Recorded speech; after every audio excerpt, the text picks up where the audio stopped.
Bye new method. इसका मतलब ये है कि हमने जो फार्माकोग्नोसी में पढ़ी थी, दो पढ़ी थी, ओल्ड मेथड भी पढ़ा था, न्यू मेथड भी पढ़ा था। ओल्ड मेथड में कोई ज़्यादा लंबी चौड़ी तो बात नहीं थी, लेकिन जो थी वो मैं आपको थोड़ी सी यहाँ समझा देता हूँ। ओल्ड मेथड में ये था कि हम क्या करते थे, हम ये करते थे कि जो हमारा एंजाइम था उसको हम सबस्ट्रेट के नाम से ही उसका नाम दे देते थे, ठीक है, यानी उसका सुफिक्स चेंज कर देते थे। सुफिक्स जो आखिरी नाम, ठीक है, और प्रीफिक्स जो पहला नाम। बात समझ आ रही है? तो हम वो चेंज कर देते थे, सादा सादा सा हम ये काम करते थे।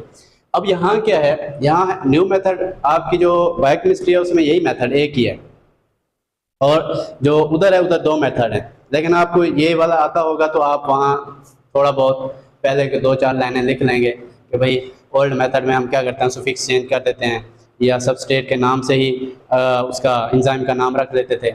यहाँ थोड़ा सा चेंज है। तो उसके अलावा वहाँ पर हम ये कह सकते हैं कि स्टमक के एंजाइम एक दो का नाम याद कर लो, लिवर के एंजाइम का नाम याद करो, इंटेस्टाइन के एंजाइम का नाम याद कर लो, मुंह के एंजाइम का नाम याद कर लो। तो 2-4 पैंक्रियाज के जैसे हैं, ट्रिप्सिन है, दूसरा है, तो 2-4 आप एंजाइम के नाम याद करके उधर लिख लोगे, बाकी ये लिख दोगे। अच्छा, तो इधर जो है वो कहते हैं this method is also known as IEC। IEC का मतलब इंटरनेशनल एंजाइम कमीशन, ठीक है, जो इंटरनेशनली इसको कवर कर रहे हैं, मतलब आपकी बायोकेमिस्ट्री को कह दो, या एंजाइम्स का एक अलग से एक है डिपार्टमेंट है। कहते हैं in this method enzyme are named on the basis या base of their chemical activity. इस जो न्यू मेथड है हम इसमें पढ़ेंगे एंजाइम का जो नाम है वो उसकी केमिकल एक्टिविटी पे होगा। क्या, जैसे मिसाल के तौर पर एंजाइम जाके कहीं पे अटैक करता है, वो किस तरह अटैक करता है, उसकी केमिकल एक्टिविटी क्या है, उसके मुताबिक हमने उसका नाम रख लेना है, ठीक है। तो इसकी जो क्लासेस हैं वो 6 हैं, जिसमें 2 आपको बायोकेमिस्ट्री में मिलेंगी, बाकी 4 जो सेम हैं फार्माकोग्नोसी में भी और उसमें भी। तो उसके लिए जो है ये हम तमाम पढ़ लेंगे तो अच्छी बात है। अगर उधर आ जाता है सवाल तब भी आपने यही लिखना है, इधर आ जाता है तब भी आपने यही लिखना है। पहली क्लास जो है यहाँ पे हेडिंग दी हुई है फॉलोइंग आर क्लासेस। पहली क्लास है डिहाइड्रोजिनेज। जगह की कमी की वजह से मैं थोड़ा साथ साथ लिख देता हूँ कि भाई कहीं जगह कम ना हो जाए। डिहाइड्रोजिनेज, ठीक है, डिहाइड्रोजिनेज, हाइड्रो से क्या मुराद है, कुछ याद है आपको? पानी, शाबाश।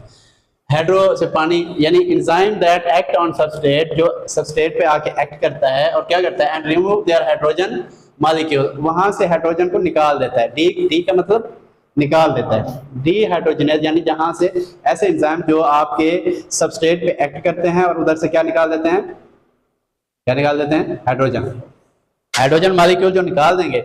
अब हमने ऊपर पढ़ा है कि देयर केमिकल एक्टिविटी, अब इनकी केमिकल एक्टिविटी ये है कि उन्होंने सबस्ट्रेट पे आके एक्ट किया और वहां से क्या निकाला, हाइड्रोजन। तो हम उनको क्या, उनका क्या नाम लिखेंगे, डिहाइड्रोजिनेज एंजाइम, ठीक है। बात समझ आ रही है?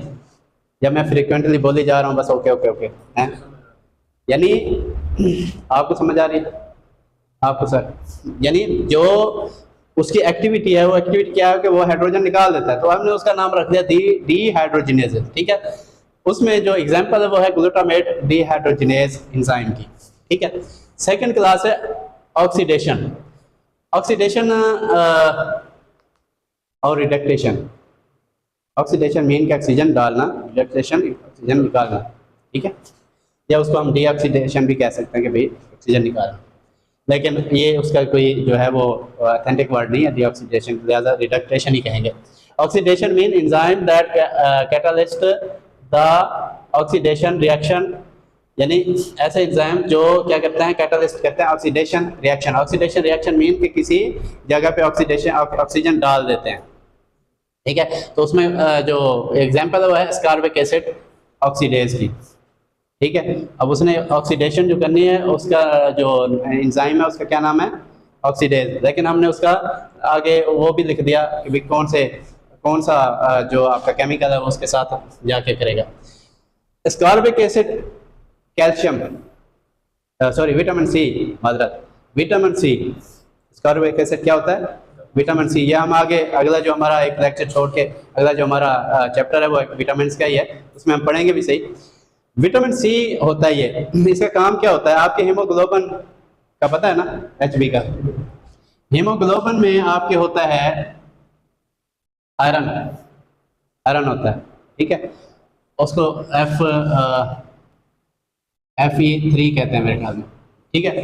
तो ये एस्कॉर्बिक एसिड क्या करता है, उसको जाके कन्वर्ट कर देता है Fe2 में, ठीक है। और ये जो Fe2 है ये ऑक्सीजनेटेड होता है। मिसाल के तौर पर आपका खून ब्लड दिल से निकल के जाता है फेफड़ों में, यही करता है ना, फेफड़ों में चला जाता है, फेफड़ों से आप क्या करते हैं, आप उसको ऑक्सीजनेट करके ऑक्सीजन दे के भेज देते हैं, यानी Fe3 वाला चला जाता है और Fe2 वाला वहाँ से निकल के आ जाता है दोबारा दिल में, और दिल उसको पंप करता है आयोटा के थ्रू पूरी बॉडी में भेज देता है। और ये विद इन मतलब कि सेकंड्स के भी सेकंड्स में जाके होता है ये चीज़, ये काम, ठीक है। ये अल्लाह की कुदरत को देखें। अच्छा, तो ये आपने अक्सर गर्मियों में देखा होगा लोग शिकंजबीन पीते हैं। एस्कॉर्बिक एसिड जो है वो आपके माल्टे में होता है, आपके नींबू में यानी लेमन में बहुत ज़्यादा होता है। तो उस शिकंजबीन पीने से हमारी जो ऑक्सीजन है वो ज़रा बैलेंस हो जाती है, हम कहते हैं जी हम ज़रा इजी हो गए। या दूसरे वाली जो पुड़ियाँ मिलती हैं आपकी विटामिन सी वाली, वो पी लेते हैं, ये गोलियाँ खा लेते हैं, तो उससे क्या होता है कि वो उनकी जो ऑक्सीजन है, जो विटामिन सी की कमी है वो पूरी हो जाती है, तो ऑक्सीजन आपकी जो लेवल हो जाती है, बंदा ईजी फील करता है। बात समझ आ गई? अच्छा, आगे चलते हैं। Hydrolysis,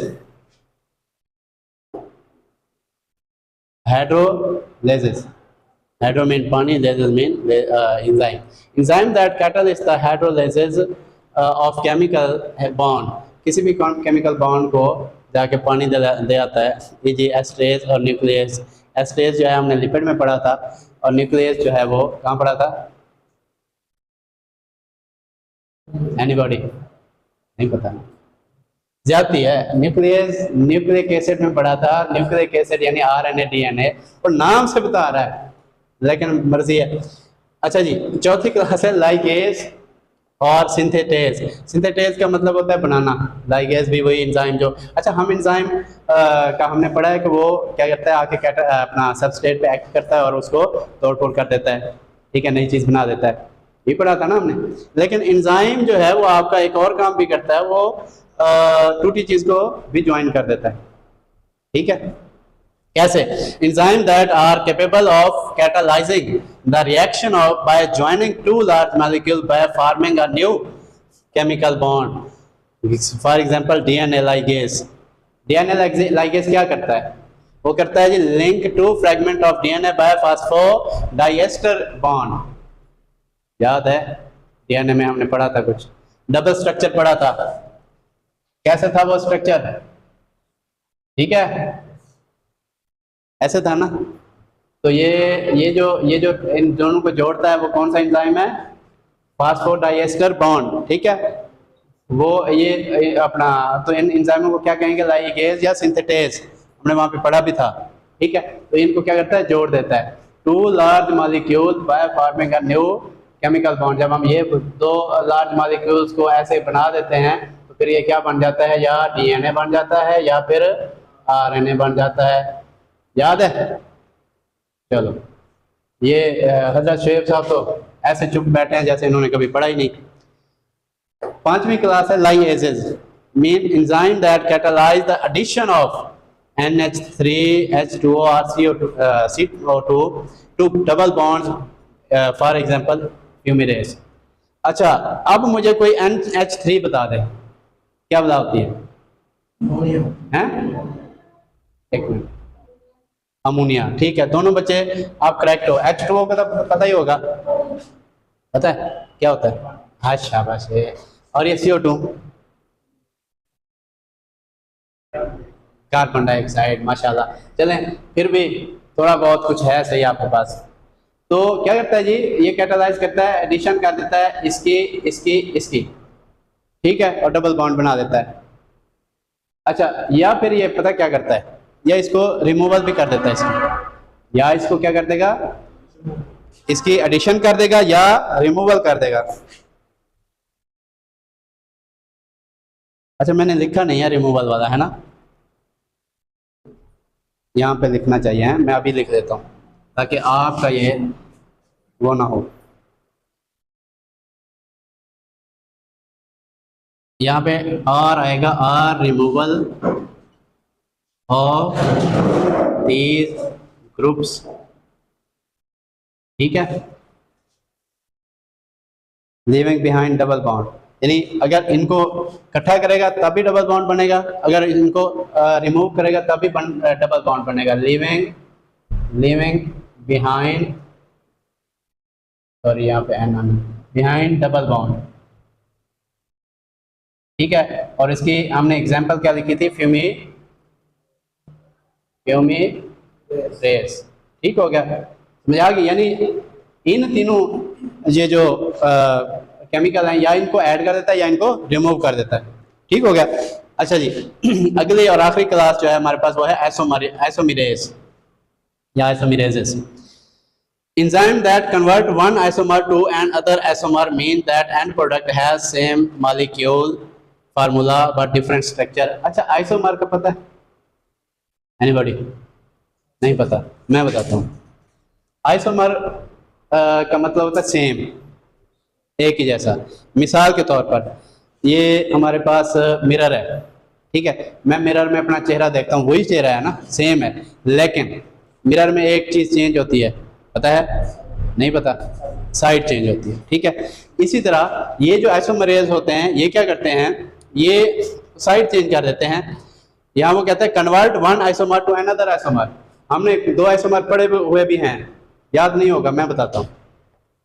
mean that and product mean क्या, जो आपका प्रोडक्ट बनता है has same molecule formula but different structure. हमने पढ़ा था कि फ्रुक्टोज और ग्लूकोज जो है वो सेम फार्मूला था उनका, लेकिन हमने स्ट्रक्चर उनका चेंज पढ़ा था। मिसाल के तौर पर हम ये स्ट्रक्चर यहाँ पे लिखते हैं, हमने एक पे OH ऐसे लगाया था और एक पे इधर ऐसे लगाया था, एक में इधर ऐसे लगाया था और इधर OH लगाया था, याद है? अच्छा OH ऐसे नहीं लगता, सॉरी ये ऐसे लगता है, या ये स्ट्रक्चर आपने दोबारा बनाना भी है, ये हमने कहाँ पढ़ा था, कार्बोहाइड्रेट्स में। तो ये OH यानी इधर जो आपके स्टैंड के साथ आएगा ना वो इधर आएगा, ठीक है, इधर आपके स्टैंड के साथ O इधर आएगा। अगर इसी को अब हम ये अकेले OH को देखेंगे शीशे में तो O इधर लिखा होगा, लाइक दिस, ठीक है। तो इसको कहते हैं आइसोमर। फ्रुक्टोज जो है वो ग्लूकोज का आइसोमर है, हैविंग सेम फार्मूला है इनके पास। और मिसाल के तौर पर क्या फार्मूला था ग्लूकोज का, C6H12O6, ठीक है, सेम फार्मूला इनका दोनों का, लेकिन क्या चेंज है, स्ट्रक्चर। क्या चेंज है, ये वाला स्ट्रक्चर, ठीक है। ये याद रखने की बात है, ये आपसे क्वेश्चन किया जा सकता है MCQs में या वाइवा में, ठीक है। तो आप यहाँ पे पजल ना हो जाइएगा। फॉर एग्जांपल डी ग्लूकोज को क्या करता है, ग्लूकोज आइसोमेरेज क्या चेंज कर देता है, डी फ्रुक्टोज में, ठीक है। बात समझ आ गई? Classification of enzymes by new method इतना ही है, लेकिन इसको अगर आप याद कर लेते हैं तो आपकी 2 बुक्स का 5 नंबर का सवाल कंफर्म है।